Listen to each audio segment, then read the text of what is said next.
సకల చరాచర ప్రకృతిము ఈ ప్రపంచమందున ఉత్కృష్టమైన వేరుండ పదార్థము లేదు. అట్టి యథోత్తమై సతీసుత యోగమై కరుడు యోగమే కదా. కాని నా విధి నేను నెరవేర్చెదను.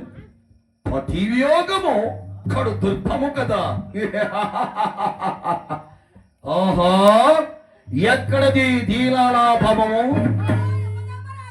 ఓహో, సావిత్రి చూడగా నన్ను అనుసరించుటే ఉన్నది.